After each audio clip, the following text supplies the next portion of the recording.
It's been one of those weeks. Okay, so thank you for asking that question. It was an excellent question. I'm going to start over at the top of the slide. So, I made a mistake last time in the analysis of treats. I'm going to go through the key lemma again correctly. The key lemma in question is I have a treat with n nodes where the search keys in each node are the integers 1 through k. And when I say node 5, for example, I mean the node whose search key is the integer 5. And the actual claim is for any indices I and k, node I is a proper ancestor of node k if and only if node I also has the smallest priority among all the nodes between I and k inclusive. And I'm going to go through the proof without loss of generality, assuming that I is less than k, but the proof when I is bigger than k is exactly the same. Just a few exchanges of symbols. And remember that in the definition of treats, these priorities are chosen uniformly at random, which means that ultimately I want to conclude that I is a proper ancestor of node k if and only if I randomly happen to pick node I as the one with smallest priority. And that's going to happen with probability 1 over k minus I plus 1. Right? But this is the key to where that fraction comes from. So, the proof. If you look at this middle picture here, I've got these two nodes I and k, and there's a green search path going down to I and a red search path going down to k. There's some node where those two search paths diverge. This is called the lowest common ancestor of I and k because it's the deepest node in the tree that is both an ancestor of I and an ancestor of k. Now, in some boundary cases, it's possible that the lowest common ancestor actually is I, or the lowest common ancestor actually is k. Keep in mind that the word ancestor includes yourself. So your ancestor is either you or one of your parents' ancestors, as opposed to proper ancestor, which is either your parent or one of your parents' proper ancestors. Okay, so let node j be the least common ancestor of nodes I and k.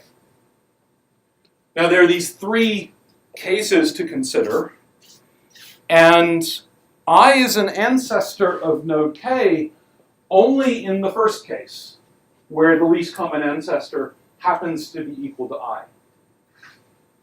In the second case, I is not an ancestor of k because when the search paths split, I goes off to the left and k goes off to the right, and so they're completely in different subtrees. And if the least common ancestor happens to be k, then in fact k is a proper ancestor of I rather than the other way around. Right? Okay? So, but almost, by definition of ancestor, j is the least common ancestor of I and k, so it's an ancestor of I and it's an ancestor of k. Or symmetrically, I and k are descendants of j, which means that I and k are belong to the subtree in this tree rooted at node j. So there's the subtree here. Now, it's a feature of binary search trees that if I have nodes I and k inside this subtree, then everything in between I and k also has to be inside that subtree. The range of nodes among the descendants of any node in a binary search tree are all a contiguous interval. Okay, so everything between I and k must also be in this subtree. On the other hand, because this is a heap according to the priorities, node j has the smallest priority among all nodes in node j subtree. So in particular, that means node j has the smallest priority among all nodes between I and k, which is what I wanted to prove. Right? Because if node j is the one with smallest priority, then I is an ancestor of k if and only if I happens to be equal to j. Yes? The middle one's supposed to say rooted at j. Yes, that is supposed to say rooted at j. Thank you.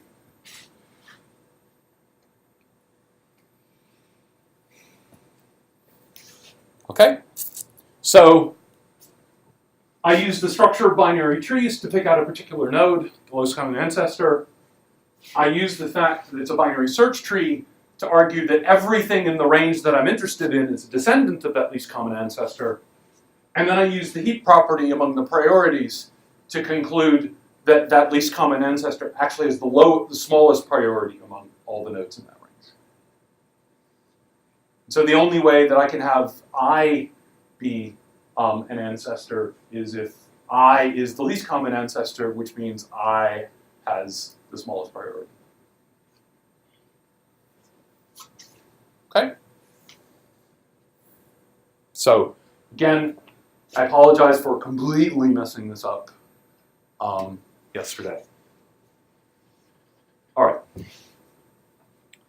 So, finally, new material.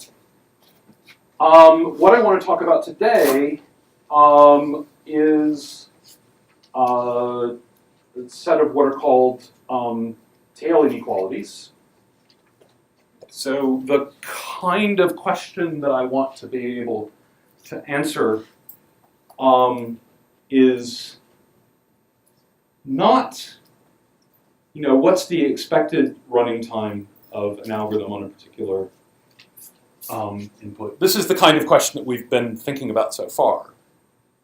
But rather, what's the probability that the running time of the input is bigger than some value t? What's the probability, and in particular t is probably going to be something like, say, 5 times the expected value. So if I tell you the expected running time of randomized quicksort is about 2n natural log of n, I can ask, what's the probability that the running time of randomized quicksort on any particular instance is bigger than, say, 4 times n natural log of n?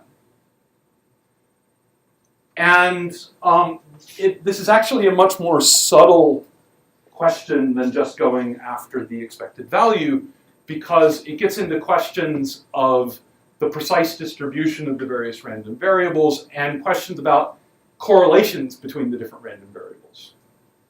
Okay.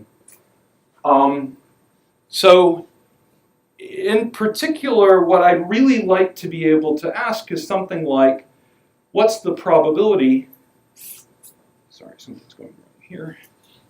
What's the probability that the maximum depth in a tree with n nodes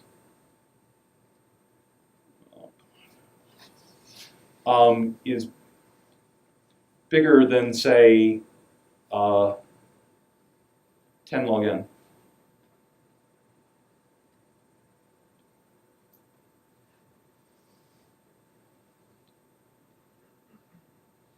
Okay. What I've proved so far is actually a much weaker statement than this. What we know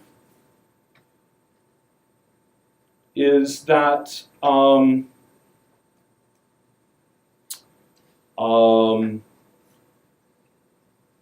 the expected depth of any particular node is at most, well, if I walk through the analysis carefully, the expected depth of node k is at most the kth harmonic number plus the n minus kth harmonic number minus 2, which is at most 2 natural log of n, modulo some off by 1 errors. If you excuse me, I think I actually need to charge this. So I'll just talk for a few seconds. So if I try to ask, what's the expected maximum depth, then you might think, well, what I'm really interested in is what's the expected value, the max over k of the depth of k. I mean, this is one way I want to get at the worst case depth of the tree. Unfortunately, where sums of random variables, if you want to analyze the sum of a bunch of random variables, you can just, by linearity of expectation, think about the expectation of the individual ones and then add them up.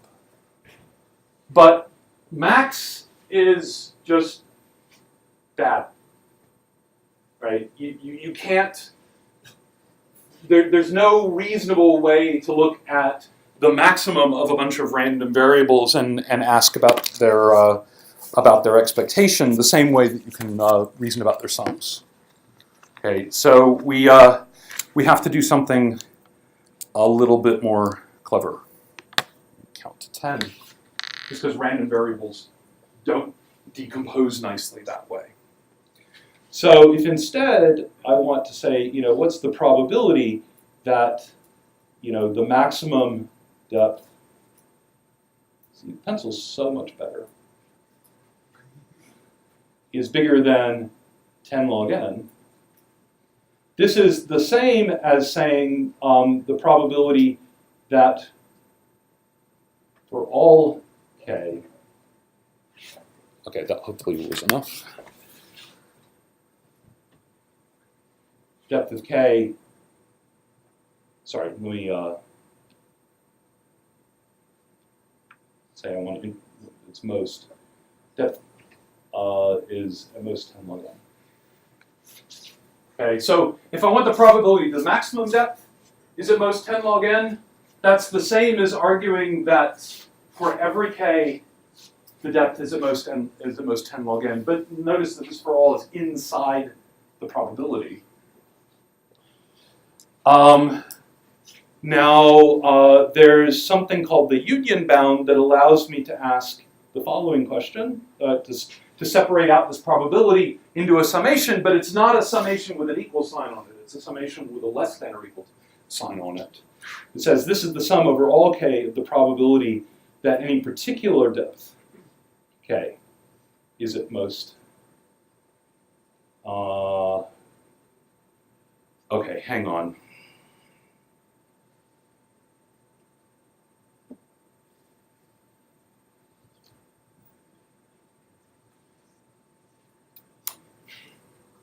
Excuse me.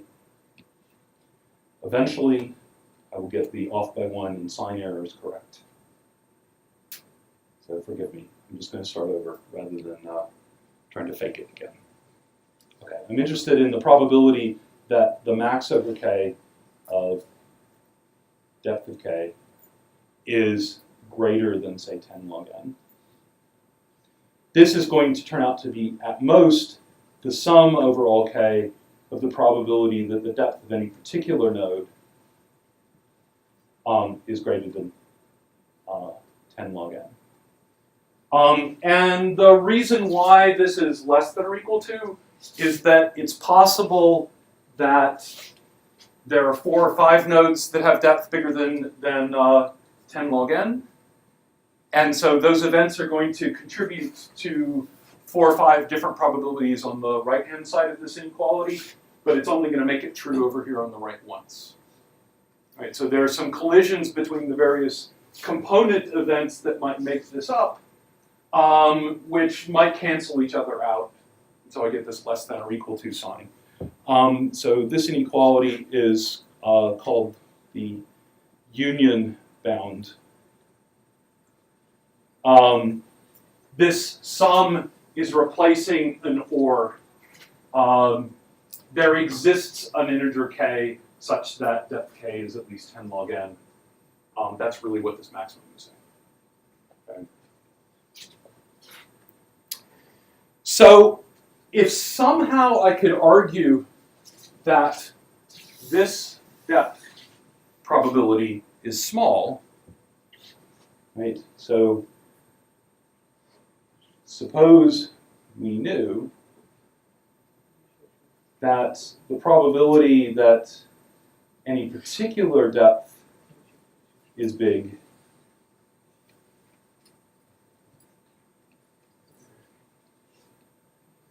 is small,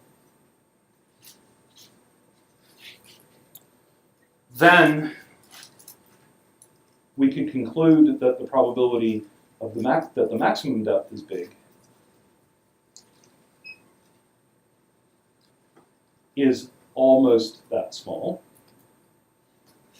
So I find here I'm bounding the probability that one node has large depth.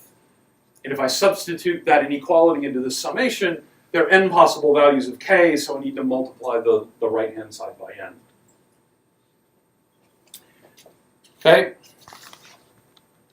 So if I can prove a really small polynomial failure probability for a particular node, I get a slightly larger but still inverse polynomial failure mode for the whole tree.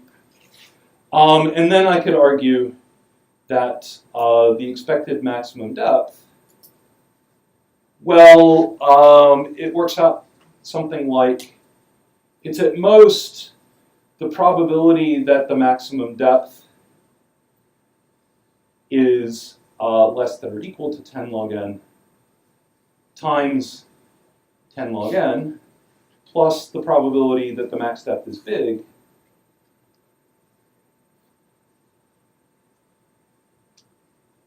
So this 10 log n is, I'm assuming the depth is shallow, and then I conservatively assume the worst possible shallow depth. And then I assume, in the case where the maximum depth is large, what's the largest depth that the tree can have? What's the biggest depth? N, right? And so this is basically going to work out to 10 log n plus 1. So if I can prove what's called a high probability bound on the depth of a single node, that implies a weaker high probability bound on the maximum depth of the tree, which in turn implies a bound on the expected maximum depth of the tree. Okay. That's of course assuming we know how to prove this initial inequality. If somehow I can erase this and prove, n to the fourth, then this becomes n cubed, and this becomes, 1 over n squared. Right. So the tighter the probability failure bound, the tighter the failure probability I can get for a particular node, the smaller the failure probability I get for the entire tree. And so I get a slightly smaller value for the expected maximum depth. But if I can prove really, really strong high probability bounds when the depth is really big, maybe I can relax the depth and prove that, well, maybe the probability that depth is bigger than 8 log n is only 1 over n squared. So I can get the stronger the inequality I can get, I can sort of trade off between the constant here that I'm trying to prove and the failure probability that I'm interested in. In general, when I want to say that an event happens with high probability,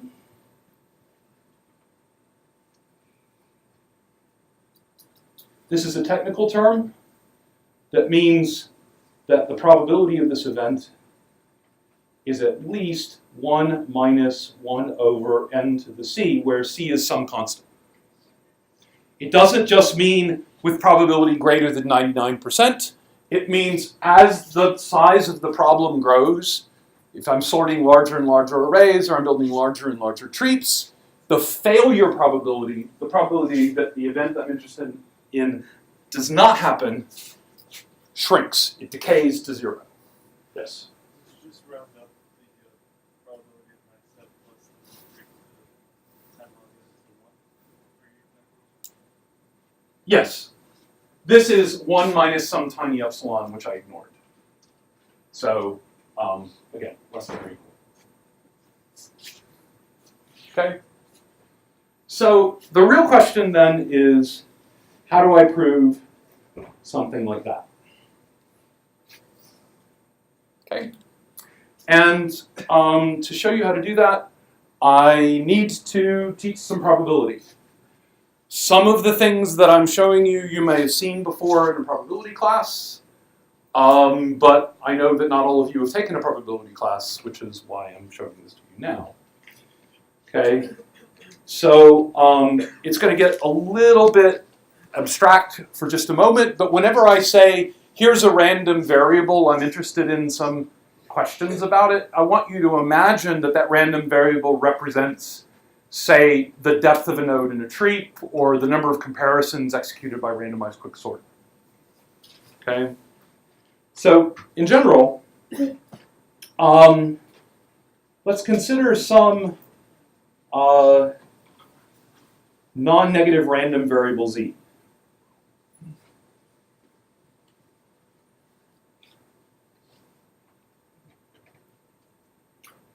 I don't know anything at all about its distribution. I don't know anything at all about its expectation yet. Okay, so z might be the depth of some node. Okay, so the first thing that we need to be able to prove anything about probabilities being of this random variable being large is what's known as Markov's inequality. The reason it's called Markov's inequality was because the person who came up with it was Markov's probability teacher, whose name was Chebyshev. But Markov was taking down lecture notes, which got published. And there was already something called Chebyshev's inequality. So Markov got to keep this one. Markov's inequality says for any real number little z greater than that's positive, the probability that this random variable is at least this particular value is at most the expected value of the random variable divided by the particular value. Here I'm using a fairly standard protocol for talking about probability. Capital letters are random variables. Lowercase letters are actual real numbers. Okay, so whenever I write a big Z, that means it's the random variable. Whenever I write a little z, that means I'm thinking of a number 7. It's not random, it's an actual real number. And whenever you can't tell whether the letter I'm writing down is an uppercase letter or a lowercase letter, please raise your hand and say something. Otherwise, it's going to get confusing. So the proof of this ultimately boils down to a few lines of algebra, but I actually think it's more intuitive to draw a picture and explain in the picture what I'm doing. So I'm going to draw a graph. Okay. So the graph is going to have little z on what would normally be called the x-axis. And I'm going to plot from 0 to 1 the probability that z is at least z. This is going to be the function that I plot. It's going to start out at 1. Z is a non-negative random variable, so the probability that it's at least 0 is 1.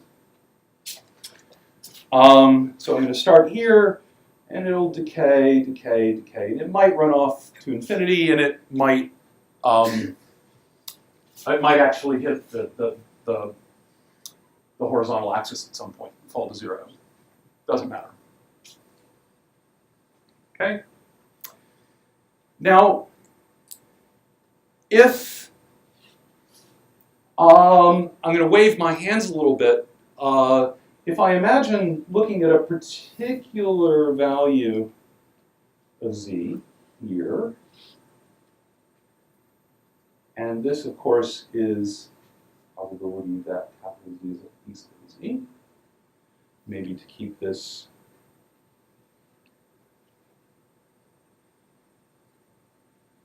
okay, from being too confusing, I'll use a different letter there.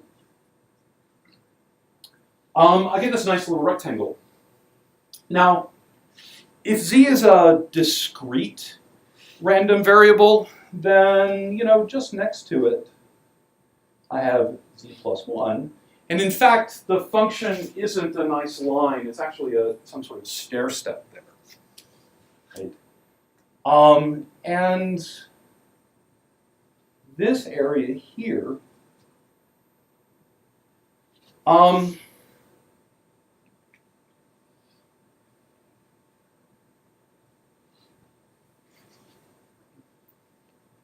so this area, this height, is the probability that Z is strictly greater than little z.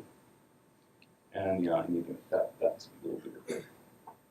Z. Okay? Which means the height of this little purple rectangle is the probability that my random variable has value exactly Z. Right? If it's below the blue line, it's greater than or equal to Z, and if it's below the purple line, it's greater than Z. So the only option for in this purple range is it's equal to Z. Right? So on the other hand, the width of this purple rectangle is Z. So maybe it should come as no surprise that the area under this curve is actually equal to the sum over all little z's of little z times the probability that capital Z equals little z, which of course we know as the expected value of Z.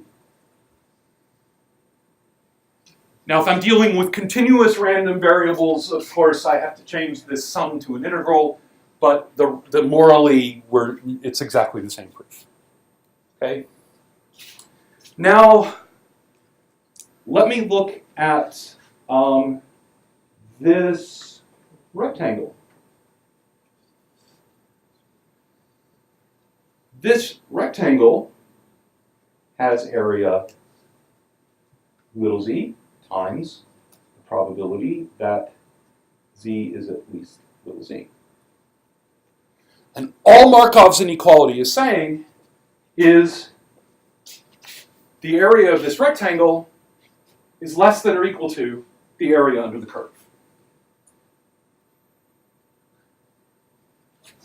Duh. Okay? We can do it with algebra if you like. Here it is. But I think this actually shows intuitively what's going on.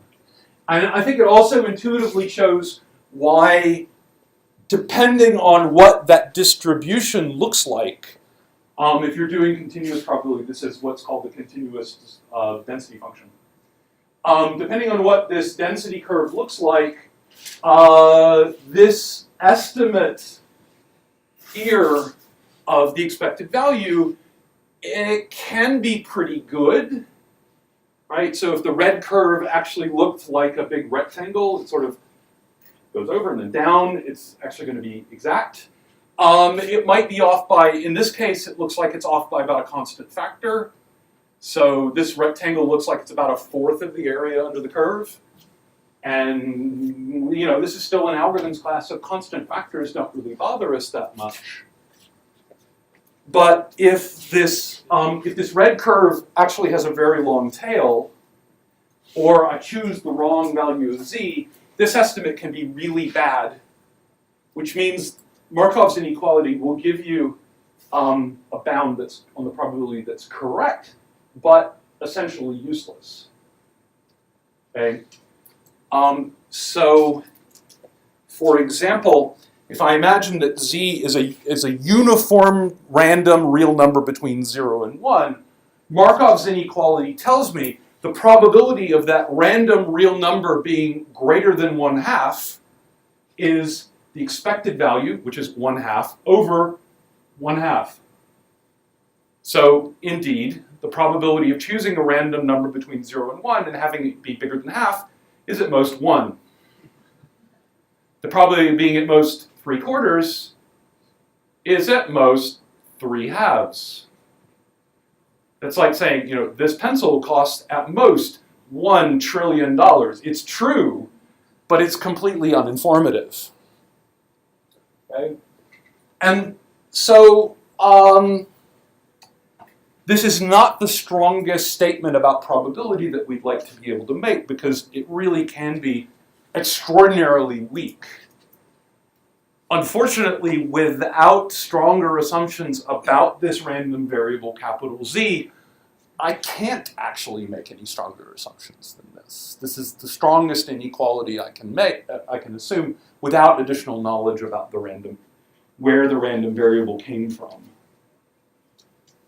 Okay, so in particular, if I'm trying to bound the probability that a node in a tree is really bad, Markups Inequality isn't going to give me anything interesting. Question? You also know the variance of the random variable. Can you compute the proper bound?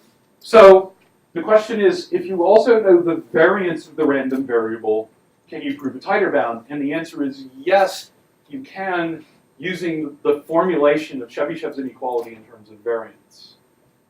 I'm going to describe a formulation of Chebyshev's inequality that does not use the word variance, because I can never remember, and I've never needed to remember, the definition of variance. Okay? It's actually turns out not to be necessary for most of what we're doing. Okay? So I need to make stronger assumptions.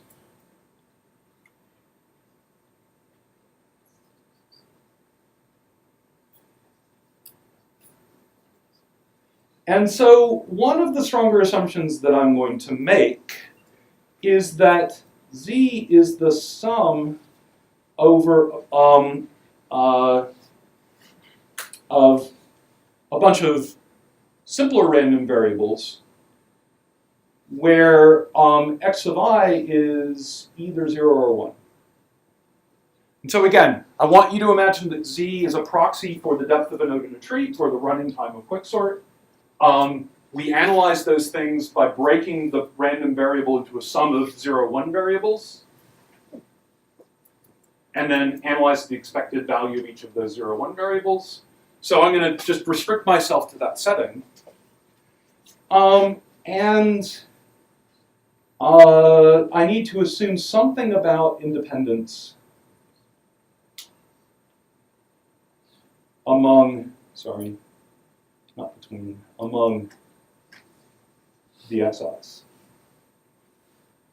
Okay, so let me remind you what it means for random variables to be independent. Okay, so two random variables, x and y, are independent if and only if. One way to define it is the probability that x has a particular value and y has a particular value is equal to the probability that x has that value times the probability that y has that value, no matter what x and y are. Okay. The consequence of this is that you can factor the expected value of the product into the product of absolute values. This arrow that I'm omitting, this is an exercise in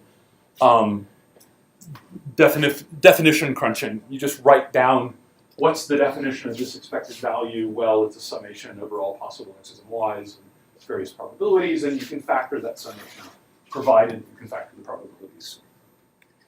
Okay. This is a non-trivial assumption, okay? Where if we substituted plus here instead of times, linearity of expectation tells us the expected value, the sum of two random variables, is always equal to the sum of the expected values. But the same is not true for products. And again, the simplest way to say this is let x and y both be 0, 1 variables that are equally likely to be 0 or 1. If they're independent, then this product can either be 0, 0, 0, or 1 with equal probability, which is 1/4, which is the same as 1/2 times 1/2. On the other hand, if I happen to know that x equals 1 minus y, the expected value of x is still 1/2. The expected value of y is still 1/2, but the product is always 0. Okay, this is like saying x is the top of the coin and y is the bottom of the coin when I flip just one coin. The expected values sum up the right way, but you can't multiply them unless you happen to know that they're independent. This is just the definition. Okay. This also implies that for any function f applied to those random variables,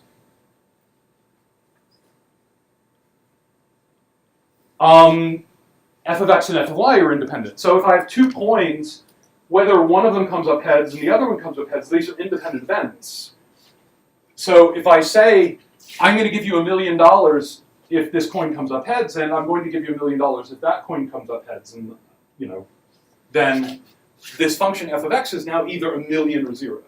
This function f of y is either 1 million or 0. And these derived random variables, assuming f is a deterministic function, are also going to be independent. And that'll turn out to be important later. Okay. Now, when we're dealing with things like the depth of a node in a tree, we don't just have pairs of these variables, we have large collections of these variables, and so we can say that some big collection are mutually independent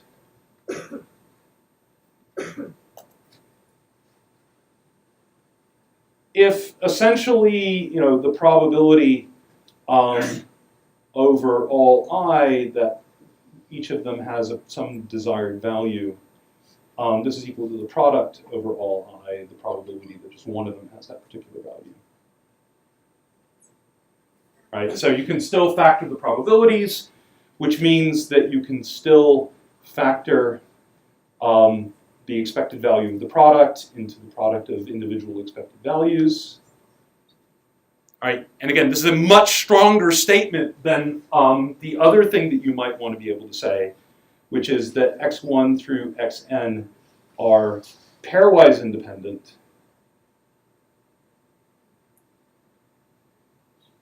if xi and xj are independent for all indices I and j. Mutually independent and pairwise independent are not the same thing. And so let me give you an example.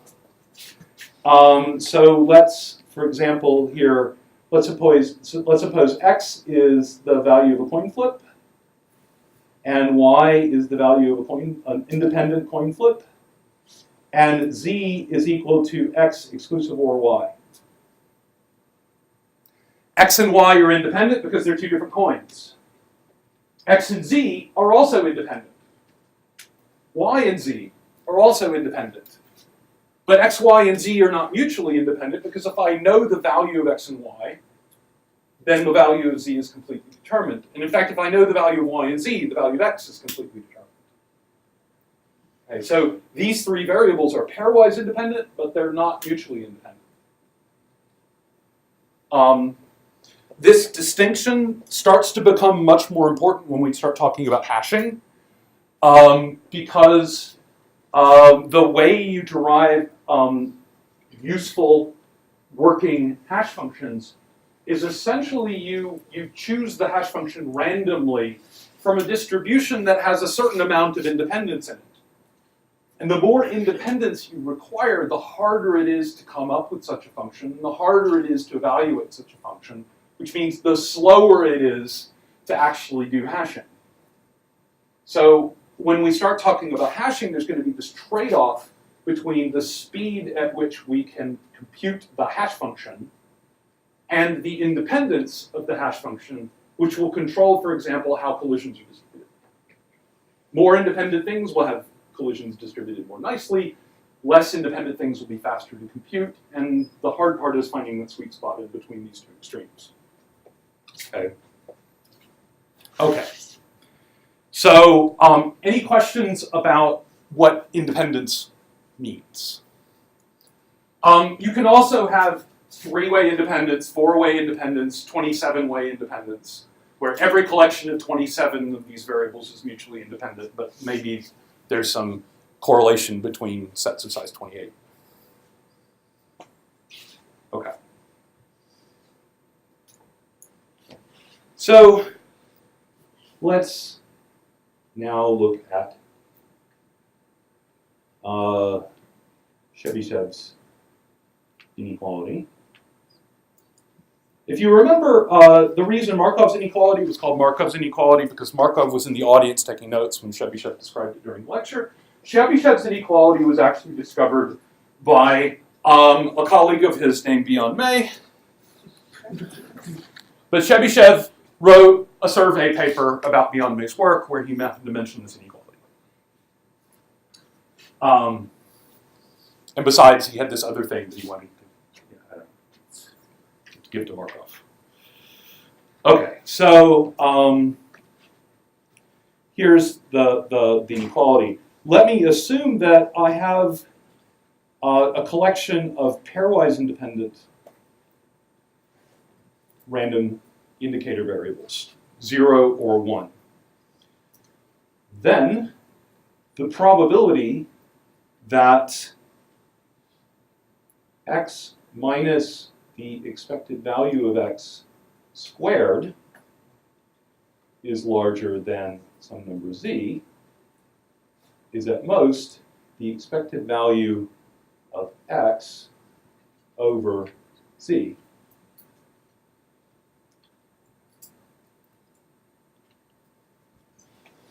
Okay. X here, by the way, let me write x is the sum of the xi's instead of using capital D here.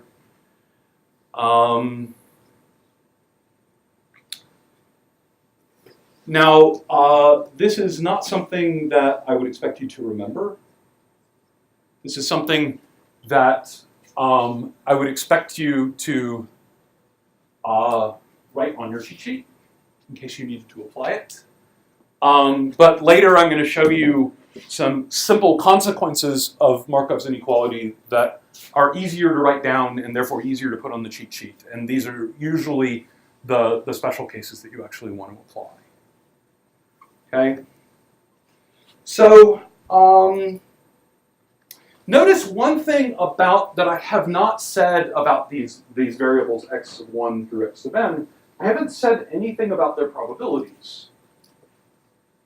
In particular, I have not said anything about their probabilities all being the same. That's good, because when I'm looking at the depth of a node in a tree, those indicator variables don't all have the same probability of being 1. This is not n of the same kind of biased coin flip. It's n completely different, but pairwise independent coin flips. Okay, so let me just, to simplify some notation, let me write p sub I to be the probability that x of I equals 1. And then I'm going to write mu to be the expected value of x, which turns out to be the sum of these p sub i's.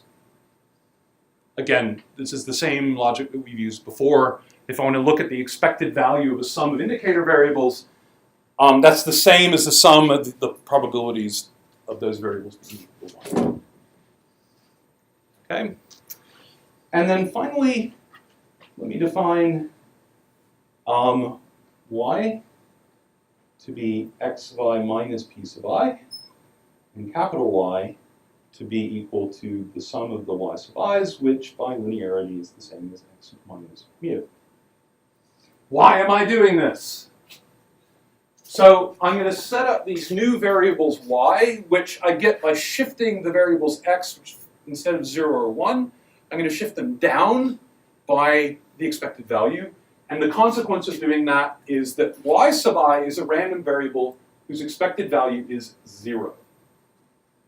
There's some probability p sub I of it being positive, and there's some value, probability 1 minus p sub I of it being negative. Which means the expected value of this function capital Y is 0. Okay, so I've got it centered at 0. And now, let me ask this bizarre thing, what's the expected value of the square of this random variable? Okay. Now, if you look in the notes, there's a long algebraic, a series of, looks like 7 lines of algebra, which at some point invokes the definition of pairwise independence. I don't want to walk through those things line by line because walking line by line through algebraic definitions is boring. It doesn't actually give you any intuition. I'm just going to reveal the most important steps. And filling in the blanks, I'm going to ask you to refer to the notes. Okay? So there's some steps in the way here. This is going to boil down to the expected value of y sub I squared plus the sum over all I not equal to j, expected value of y sub I times y sub j.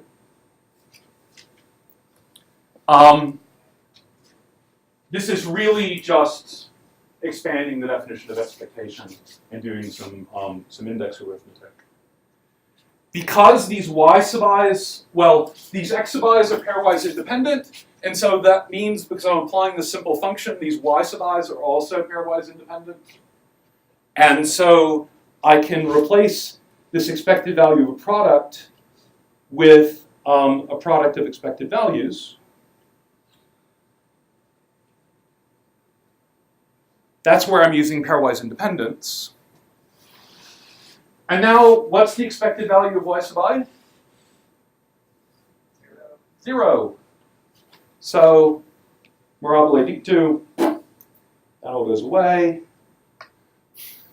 And now I'm left with this, which, after some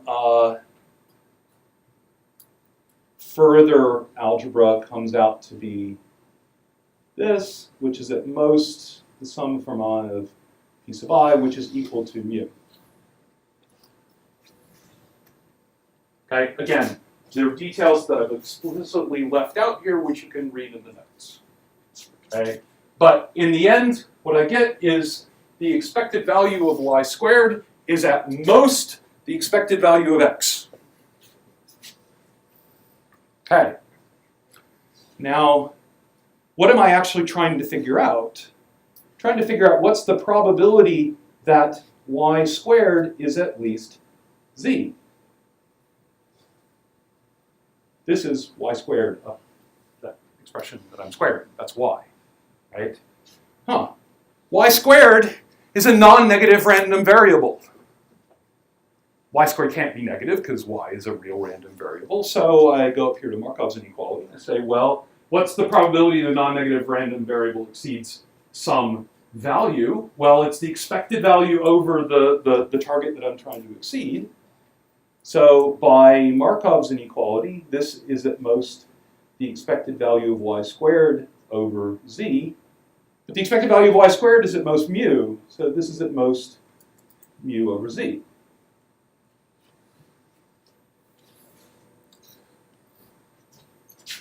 In truth, it's the last step that I remember. Everything else I have to write down and refer to my notes. Okay? I want to make the last step work out because I want to be able to apply Markov's inequality here. And the only way to make that happen is for y to have, this structure, which I just remember, oh right, that I need to arrange for the expected value of y to be 0. so that this will all cancel down. And then from that, I can back my way up to the actual statement of Markups Inequality. Okay, so what does this statement imply?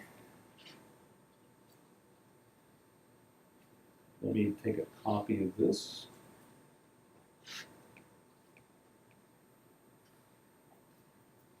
So the implication of this is that if I take, what is the probability that a random variable x is at least 1 plus delta times its expected value?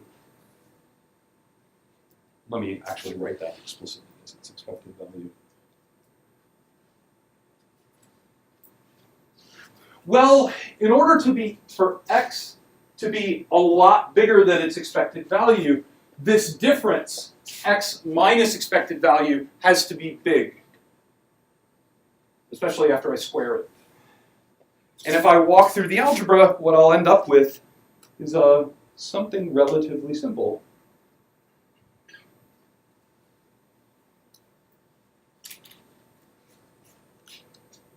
Again, I've left out the algebra deliberately here. So one of the ways that you can think about this is, again, let's imagine that for x, I want to think about the depth of a particular node in a tree. And I know that the expected depth of that node is only about 2 log n. So what Chebyshev's inequality tells me is that the probability, let's say delta is 2, right? I want to know what's the probability that this depth is at least 4 log n. When I substitute delta equals 1, I get 1 over 2 log n. I get something that decays as n gets bigger. Okay. Unfortunately, it doesn't decay quite fast enough. I would like, remember I wanted to try to aim for the depth to be big with probability only 1 over n squared. Here, I'm going to end up with probability that the node is deep as being like something like order 1 over log n. So it's better than what I could get from just Markov's inequality by itself, but it's still not quite what I want. Okay. So in order to get what I want, I need to look at what are called higher moment inequalities, which have the following form. If the x sub i's are 2k independent, then the probability of x minus its expected value to the k of being large is pretty small. No, this will not be on the exam. I hear you. Oh no! Yeah. Not going to be on the exam. And then this implies the even tighter bounds. This 1 plus delta mu is significantly larger than the expected value. In this case, I'm going to get something that is 1 over delta squared mu to the k. So instead of 1 over log n for treats, I would get 1 over log n to the k, where k is roughly the independence among the various indicator variables. And then if I have mutual independence,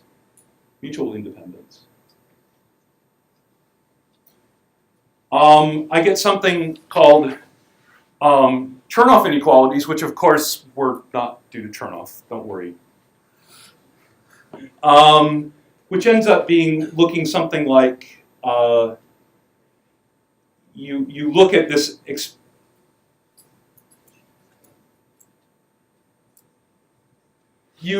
instead of taking polynomial functions of the random variable, you take some exponential function of the random variable, and you get some exponential decay in the failure probability. And then what you end up with is something that looks like this. This is at most, and this is really not on the exam, okay? I do not expect you to remember this, because I don't. But what I want you to take away from this is the one piece of intuition. If I can assume things are pairwise independent, failure probabilities tend to drop off like a small low-degree polynomial.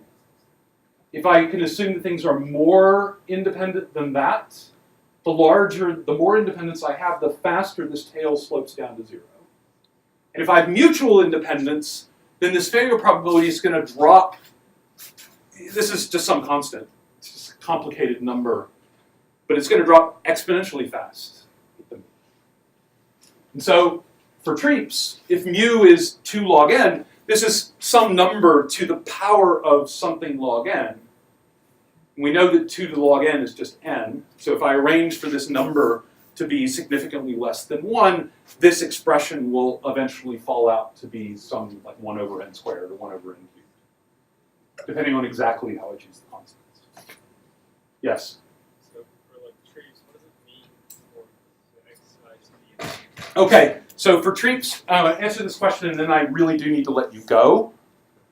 It turns out that for any integer k, the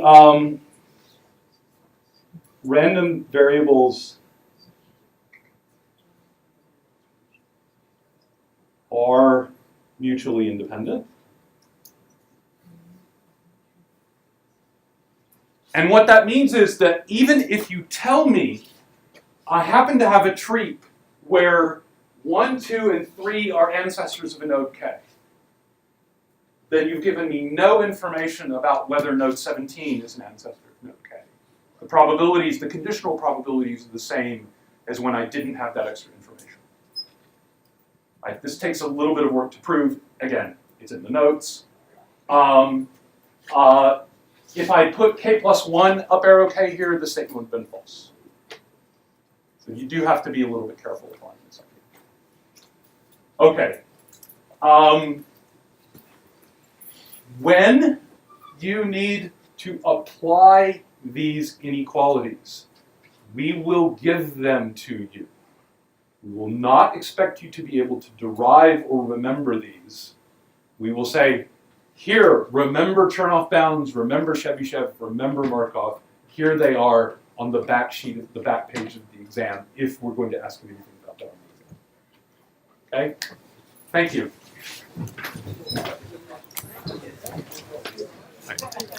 So is the blue equation the only thing we need to solve problem 3, where it's asking something about what high probability this happens? So,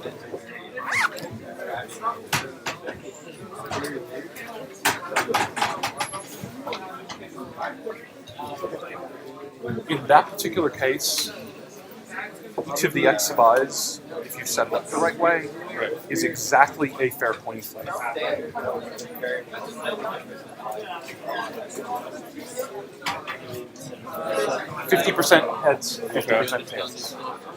And in that case, you can actually just compute the probabilities. It's this nice binomial thing. So you could use, and they're all independent. So you plug into here. I mean, this is, you say, according to page 6 of the notes, inequality, let's set delta to be 5. Then this number is, Wolfram Alpha says it's 0.02. 0.02 to the log n is 1 over n to the 6.9, or whatever it is. Okay. But in fact, you can make a stronger statement because you know exactly what the distribution of those x's is. Right? You're ultimately asking, if I flip a coin 10 log n times, what's the probability that I get at least 8 log n heads? It's the kind of question you're going to be asking. And then you can say, just abstract that out. If I flip a coin n times, what's the probability I get at least 3/4 n heads? And now remember, if I flip a coin n times, there are exactly n choose k ways of getting k heads. So I get some binomial coefficients, throw Stirling's approximation at it, throw some crude approximations at it, and you'll get something that doesn't need this. Whether it's actually easier than this is a matter of taste. Early approximations were like and log. Everything I have is basically.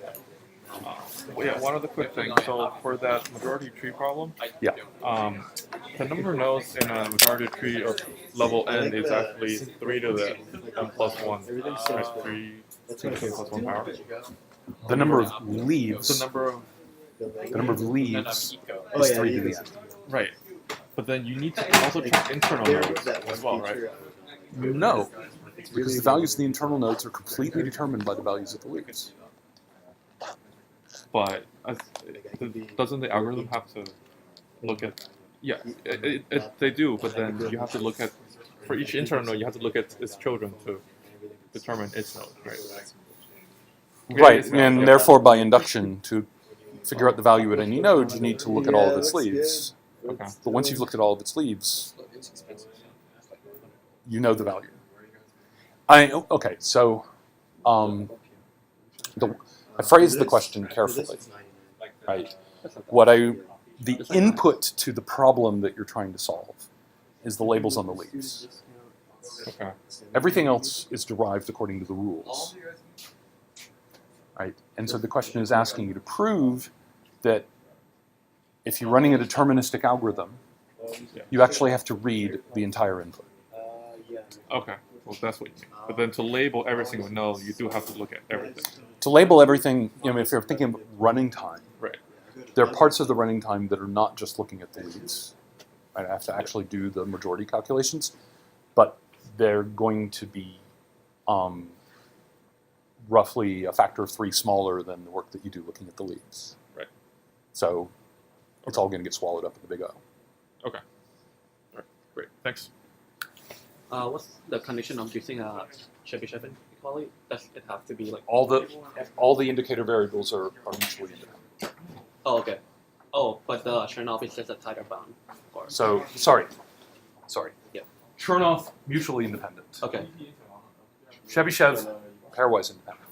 Pairwise independent. What about the 2K independence? 2K independence. So pairwise independence Oh, okay. is Is there a two name for independent. that or no? sorry. Is there like a name for it? This is the 2Kth moment Oh. inequality. Okay. And I forgot when you derive Chebyshev, I forgot why this is 0. Because the expected value of yi is the expected value of xi minus the expected value of pi. Pi is not a random variable; it's just a number. Okay. And the expected value of xi is the probability that xi is 1, which is by definition pi. Oh, okay. So okay. Yeah. I mean, I just defined it. That way. I conveniently defined y so that it would have all of the the center would components be at 0. okay.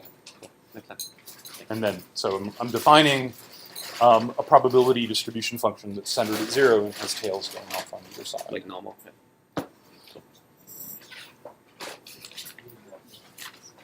Question about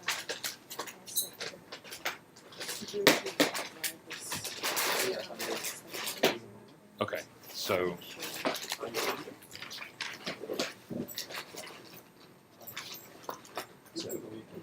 definition. Piece of I is expected value of I have a xi, meeting at 7. which is probability that x is 1. This is the definition of piece of I. Y sub I is x sub I minus p sub I. So by linearity, the expected value of y sub I is the expected value of x sub I minus p sub I, because that's not a random variable, it's just a number. That's p sub I minus p sub I. I guess like how is the expected value of x? Because x sub I is either a 0 or 1. Oh. These are 0, 1 variables. So go through, this is 0 to 0 plus 1 times. Oh. Right, so Yeah. all of the randomized algorithm analysis that I do in this class, at some level, ultimately just boils down to everything is a sum of 0, 1 variables. And so, like, the ultimate idea that we're supposed to take away is that The more independent those 0, 1 variables are, the higher. the faster that the probabilities fall off as you get larger than them. So this is called,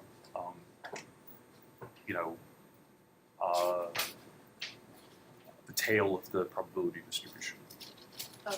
So if you have kind of independent random variables, the tail's going to be long. If you have really completely mutually independent random variables, the tail's going to drop off very fast. Okay. And so this is providing, I guess, like a stronger assumption that we can make than Markov's. Careful. This is providing you a stronger conclusion that you can draw if you can show that the variables you're playing with are more or less independent. Okay, I see. So depending, for the Treep analysis, if you look in the notes, I argue that a certain subset of these things that contributes to the depth of K, Yeah. this subset is mutually independent, and therefore I know that this sum can't be too much bigger than its mean. Mm-hmm. And the corresponding subset, K plus 1 up to n, The same. is also mutually independent. So I break the depth into ancestors on the left and ancestors on the right, and I say I can't have too many more ancestors on the left than I expect. I can't have too many more ancestors on the right than I expect. So altogether, the probability that my depth is really big is tiny. Oh, okay. So I guess, like, in terms of Markov, like, we weren't assuming anything. Right. For Markov, you make no assumptions. No assumptions about the random variable. Or It's the only thing you need is that the random variable cannot be negative. And what's even in this that, case you can of- reformulate the equality to take care of that if you have to. So in our case, it's like 0 and 1 anyway. So. Well, in our case, it's not, this variable z that you really be thinking about is not itself 0 or 1. It's like the running time of randomized quicksort. Oh, okay. Yeah. It's some positive number. Okay. Mapped by a certain distribution. And yeah, you just draw the graph of its distribution, you put this rectangle in it, there's no graph. At some level, if you're going to carry one thing out of the room, it's that picture, and therefore you remember Markup's Inequality. Right. These other ones, someday I will come up with pictures for those too. I'll have to go to the grungy map. Okay, so then I guess like in the tree analysis, like we can make this assumption because. No, I'm not making this well, an assumption. This isn't an assumption. This is a theorem. Right, like we can make this theorem because we're saying that 1 is above K gives us no information about. Right. Whether That's two what is- that's what this means. Okay. So,